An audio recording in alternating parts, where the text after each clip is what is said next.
Assalamualaikum warahmatullahi wabarakatuh. Saya Yulia Lestari dengan NIM 08011282429032. Di video kali ini saya akan membahas lampiran soal algoritma pemrograman yang dimana soalnya itu program menghitung angka perpangkatan. Baiklah, langsung saja kita mulai.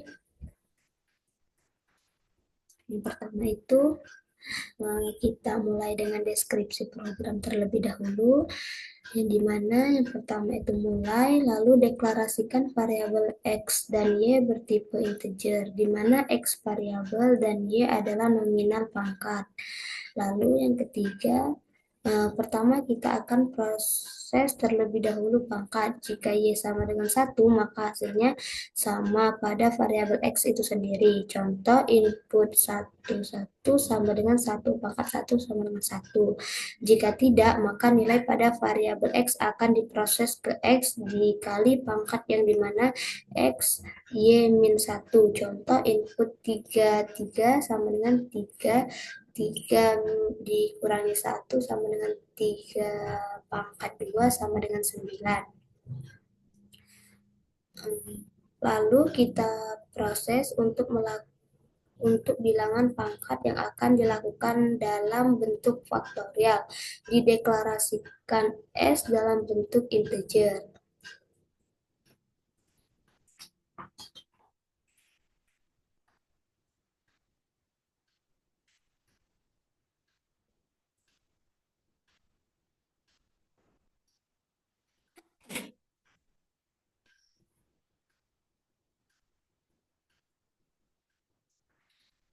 Jika S yang diinput sama dengan 1, maka hasilnya tetap 1 karena 1 faktorial sama dengan 1.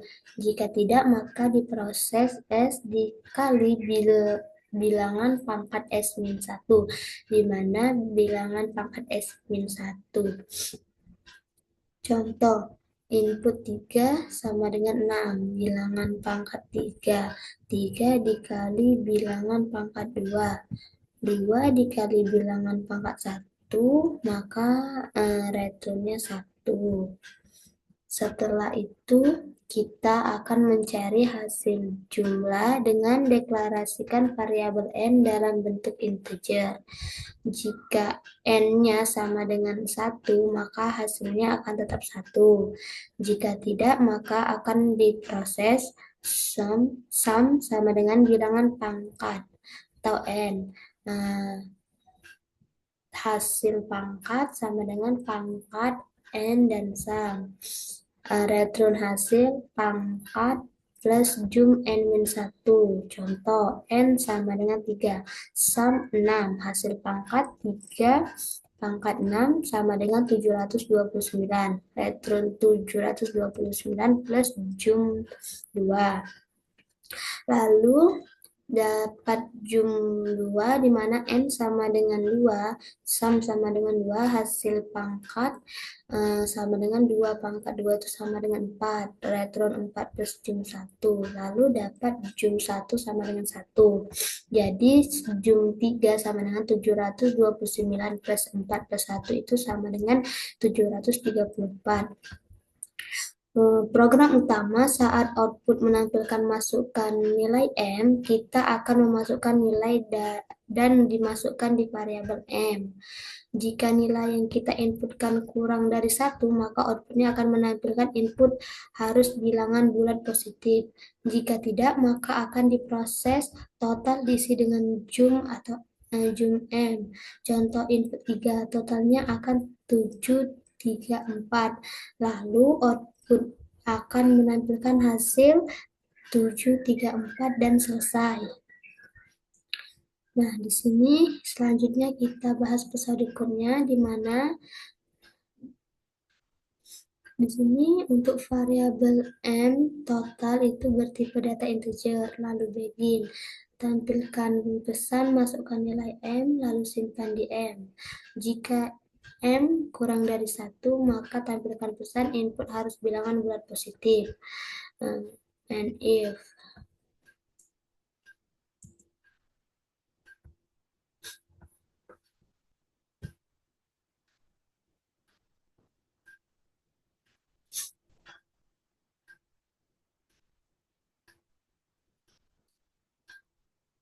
Hmm, Jika tidak, maka total diisi dengan jum n. Tampilkan pesan hasil sama dengan total dan n. Lalu di sini karena kita menggunakan rekursif, variabel x dan y itu bertipe data integer. Jika y sama dengan 1, maka pangkat x y itu diisi dengan x. Jika tidak, maka pangkat x y itu diisi dengan x dikali pangkat x y min 1. Lalu untuk variabel S itu bertipe data integer. Jika S sama dengan 1, maka bilangan pangkat S diisi dengan 1. Jika tidak, maka bilangan pangkat S diisi dengan S dikali bilangan pangkat S min 1.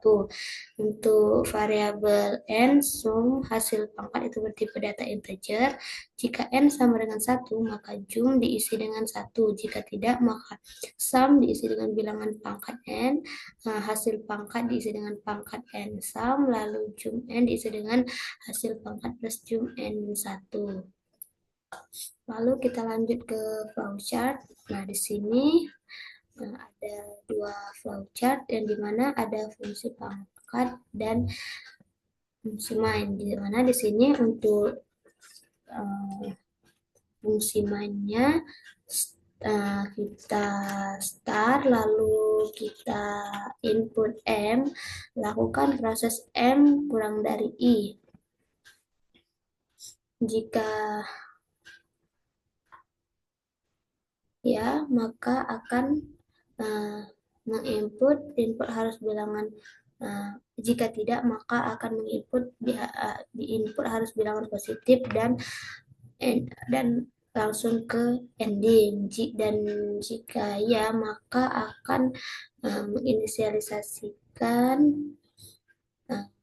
total, akan melakukan proses total sama dengan jum n dan akan menampilkan hasil sama dengan total lalu ending. Ini untuk flowchart fungsi main. Untuk flowchart fungsi pangkatnya itu sendiri, di sini yang pertama itu kita mulai, lalu lakukan proses Y sama dengan 1, lalu kita jika ya, maka akan melakukan proses pangkat X, Y sama dengan 1. Jika tidak, maka akan melakukan proses pangkat X, Y sama dengan X dikali pangkat X, Y min 1. Lalu lakukan lagi proses S sama dengan 1. Jika ya, maka akan melakukan proses bilangan pangkat S sama dengan 1. Jika tidak, maka bilangan pangkat S sama dengan S dikali bilangan pangkat S min 1. Lalu kita lakukan proses N sama dengan 1, yang dimana jika ya akan menampilkan jum, maka akan menampilkan dan melakukan proses jum sama dengan 1. Dan jika tidak, maka akan memproses sum sama dengan bilangan pangkat N, hasil pangkat sama dengan pangkat N sum, lalu jumlah N kurang dari hasil pangkat di plus jum n min 1, lalu langsung ke ending atau selesai. Setelah itu kita langsung ke bagian CPP-nya. Di sini kita menggunakan include YOSEM yang mana merupakan header dari pemrograman. Lalu using namespace std merupakan perintah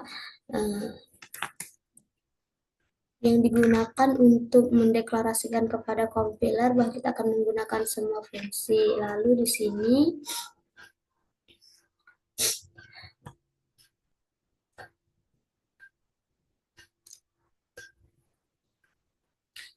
kita integer pangkat integer x dan y, yang dimana merupakan pendeklarasian fungsi rekursif pangkat untuk menghitung x pangkat y. Di sini jika y sama dengan 1, maka return x, yang dimana baris rekursif jika pangkat adalah 1, maka hasilnya adalah x. sedangkan return X ini mengembalikan nilai X ketika Y sama dengan 1. Nah, jika tidak, maka return X dikali pangkat X Y min 1, yang dimana jika Y bukan 1, maka lanjutkan rekursif, di mana mengalihkan X dengan hasil pangkat X dengan Y min 1, cara rekursif. Lalu di sini integer bilangan pangkat integer S, yang dimana merupakan pendeklarasian fungsi rekursif untuk menghitung faktorial dari S.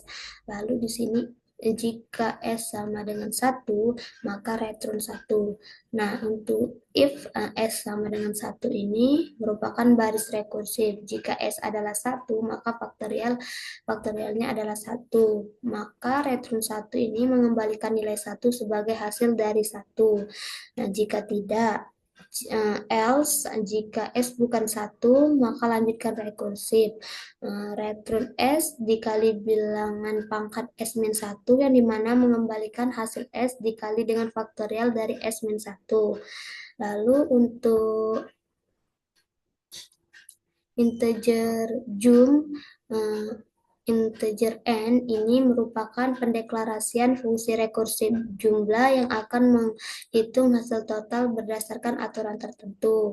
Nah, jika if n sama dengan 1, ini merupakan baris rekursif, yang dimana jika n adalah 1, maka hasilnya adalah 1. Dan return 1 ini mengembalikan nilai 1. Nah, jika tidak atau else, nah, jika N lebih dari 1, lakukan proses berikut, yang dimana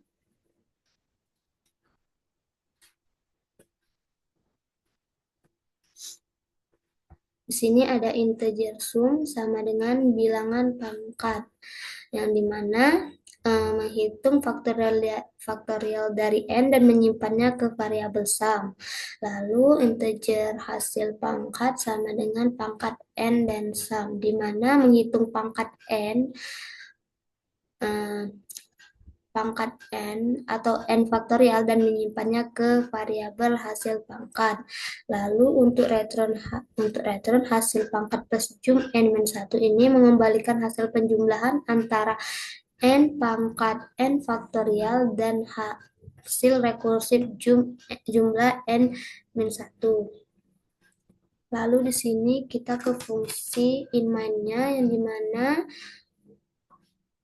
ini merupakan fungsi utama program tanpa eksekusi dimulai. Lalu integer n dan total itu mendeklarasikan variabel m, input dari user, dan total itu hasil akhir. Lalu cout atau tampilkan pesan masukkan nilai, di mana program mencetak pesan agar pengguna memasukkan nilai M, dan in atau simpan ke M itu merupakan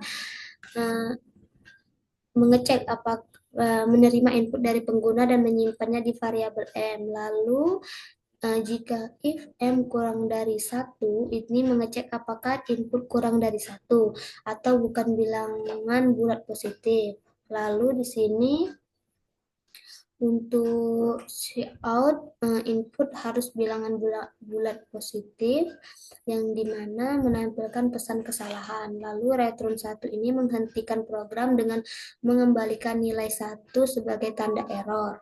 Lalu di sini total sama dengan jumlah M, yang dimana memanggil fungsi jumlah dengan parameter M dan menyimpan hasilnya ke variabel total.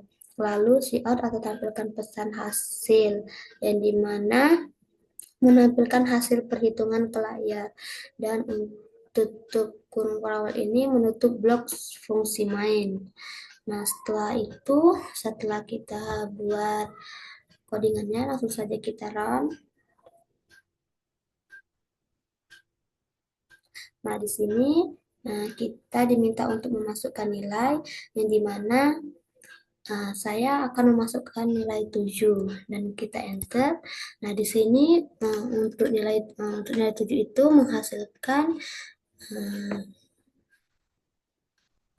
8567